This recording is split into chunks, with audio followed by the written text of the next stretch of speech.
welcome back to Beyond the Labels, a space where we tell the truth about healing without performing for approval. I'm Ann Alexis, and I guide high achievers, seekers, and spiritualists back into emotional safety, self trust, and real alignment. And today, I'm recording from my Healing Homestead, a space I'm building for deep restoration, nervous system safety, and the kind of healing you can actually feel in your body. Today, we're talking about family secrets, not gossip, not tea, not spectacle. I mean, the kind of secrecy that becomes a climate, the kind that teaches your body to stay quiet, stay loyal, and stay confused. And you know what it is without me having to even name it. So go ahead and buckle up. Some of you didn't grow up with one big secret. You grew up with a rule that said, don't ask, don't name, don't bring it up, don't embarrass the family, don't make it worse. And you may not even know what the secret was. Sometimes we have these lapses in memory about certain timelines in our life because we've disassociated from those times in order to keep ourselves safe mentally, emotionally, spiritually, and even physically in those moments. So you might just know what it felt like, the tension in the room, the sudden silence, the look that said, not here, the way your body learned to scan for what you weren't allowed to know, weren't allowed to speak about. Because secrecy doesn't only hide information, it trains the nervous system. It then becomes an issue quite often later in life in how we navigate our entire world. So, family secrets are rarely just about privacy. They're often about protection of an image. And if this resonates for you, the Narcissistic Family podcast will hit even harder. So, when a family protects the secret more than it protects the people, a child learns truth is dangerous, questions are disrespect, intuition is unreliable, loyalty means silence, safety depends on not disrupting the story. Even if no one ever says those words, your body learns them. And later, as an adult, you might struggle with over-explaining, self-doubt, hypervigilance, difficulty trusting your instincts, or feeling like you're always missing something. That's the imprint of secrecy. So today's homestead metaphor is mold grows in the dark. So on the homestead, anything kept in damp darkness too long starts to change. Mold grows where air can't circulate, not because the item is bad, because the environment is closed. Family secrets are like that. When truth can't breathe, the system doesn't heal, it adapts. And the adaptation becomes anxiety, tension, addiction, rage, depression, control, perfectionism. Something has to hold what isn't being held in the open.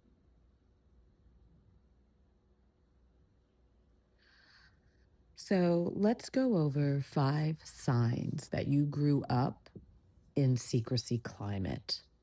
These signs are so important because we love to bullshit ourselves and say, that's not me, that's not my experience. So this way, you can't play games with the truth.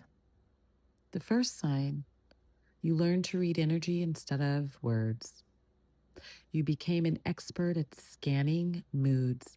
So if you're the type of person who walks into a group of people and immediately turns into a chameleon, offering each one of those people a different version of yourself, all right then, I'm talking to you. If you're the one that walks into a room and scans everybody's emotions and then moves into regulating everyone's emotions, okay, well, then I'm also talking to you. Number 2, you were punished for curiosity. You were called nosy, dramatic, or disrespectful for asking normal questions like, why does grandpa talk to grandma like that? Why is this person sleeping in that person's room? How come we can't ever go over there to so and so's house? I know questions are coming up in your mind as you're listening to this. And I also know that you're reflecting on how you show up as you continue to listen to this episode. Do not push it away. It's coming up to come out. Allow it to teach you, allow it to propel you even further along your healing journey. The third way, or way that you can notice, or the third sign that you grew up in a secrecy climate, is that you felt responsible for keeping the peace. You learned to manage the room, part of what I just mentioned in number 2. Scanning and reframing, scanning and readjusting, scanning and adapting, scanning and providing. Number 4, you doubt your intuition. Even when you know, you second guess yourself all the time, every day, about the tiniest thing. Should I get this? Should I get that? Smallest choices become pits of indecision. And number 5, you feel anxiety around honesty. Truth feels like it will cost you love. And if you relate to this, I want you to hear something clean. Your desire for truth is not betrayal.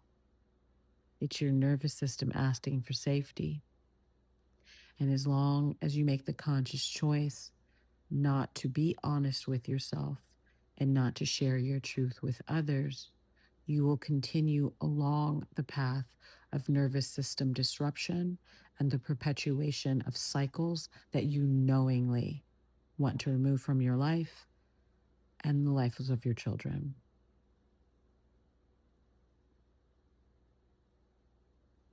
Honesty is air.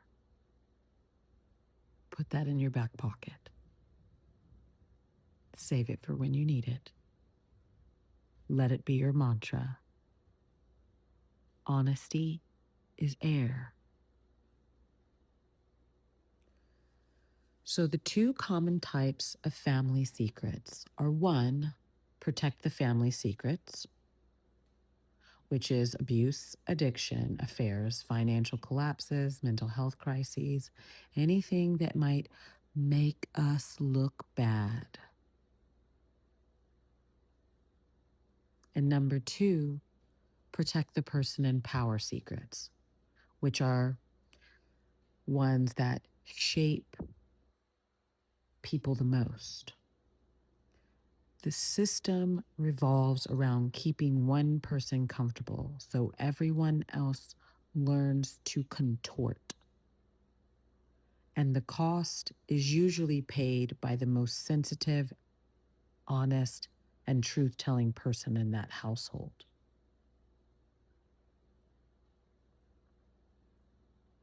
So, 3 questions that bring you back to yourself.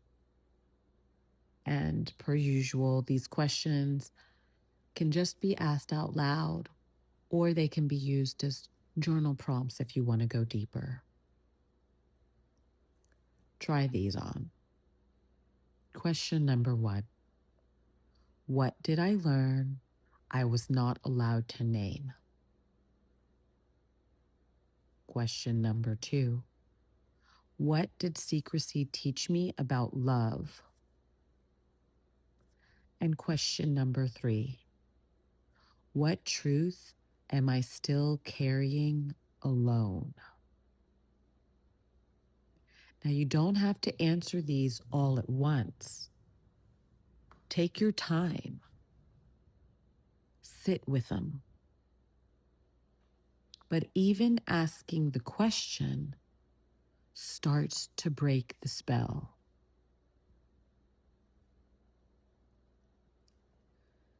So, as a continuation of breaking this spell, let's dive into our 60-second practice, because we all have a minute in a day that we can take back. Truth can breathe. This is today's practice. Start by inhaling slowly.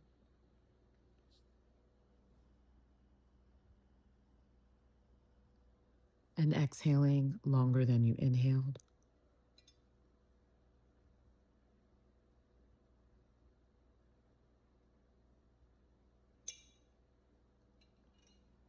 Now say, my intuition is allowed.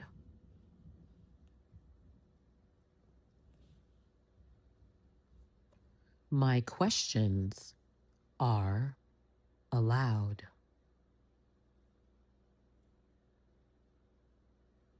Truth can be gentle and still be true.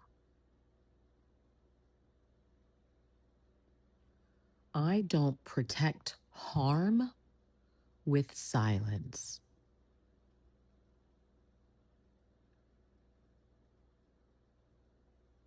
Now ask your body, what do I feel when I tell the truth?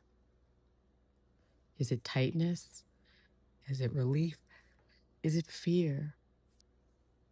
Ground yourself in deeper somatic understanding by recognizing where in your body you feel the twinge, you feel the itch, you feel the heat, you feel the gurgle, you feel the tightness, and put your hand where you feel it. Then offer one sentence. I can hold myself through honesty.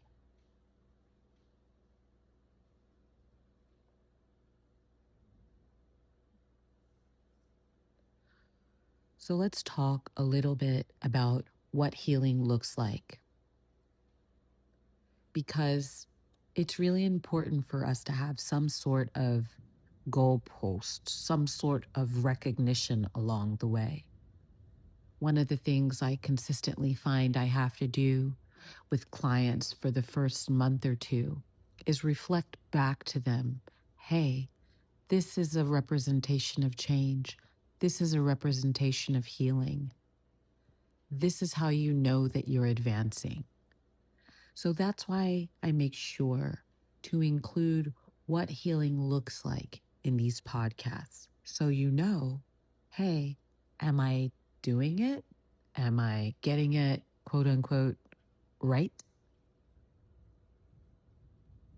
Especially because as a cycle breaker, which you are if you're listening to these podcasts, you're not going to see what it looks like around you because you chose to break a cycle.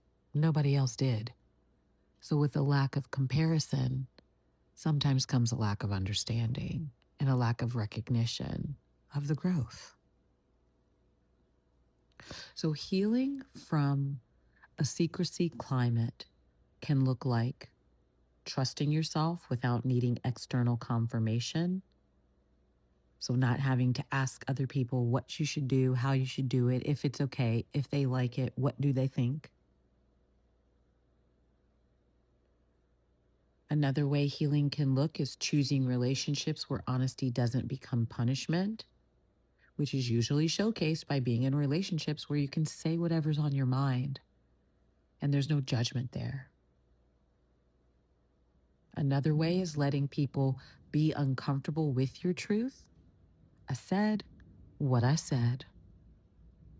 Sometimes we just have to drop the mic and walk away. Sometimes we just have to let people cook.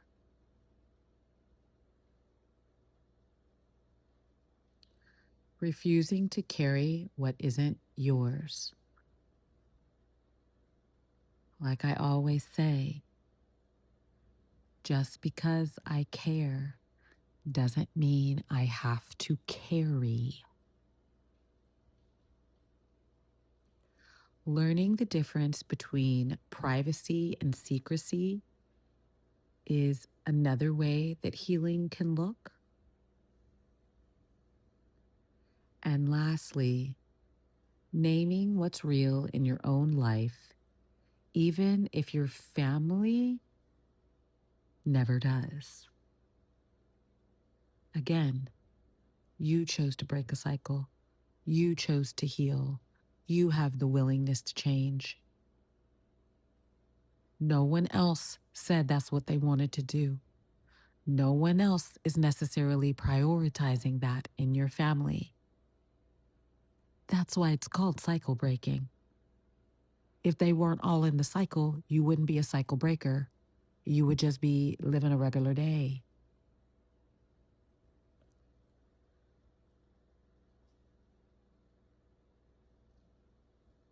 So sometimes the secret never gets confessed, and that's okay.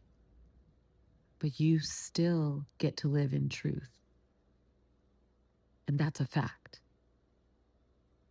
Everybody around you doesn't have to admit what happened or how it went down.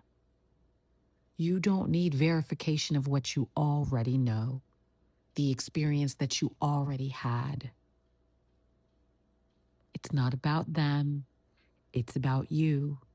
It's not about a reward from them. It's about you rewarding yourself.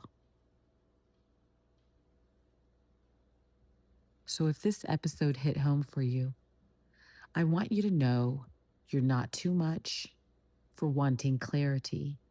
You're not disloyal for wanting honesty. And you're allowed to step out of the fog of secrecy. If you're ready to go deeper, start with my alignment assessment. From there, you'll receive your personalized healing blueprint, so you're not guessing what you need to try to heal with generic advice. The link is in the description. And if you want to talk it through a bit with me, you can book a 15-minute consultation, which is also linked below. So until next time, may you stop carrying what was never yours to hold, and may you let truth breathe in your body again.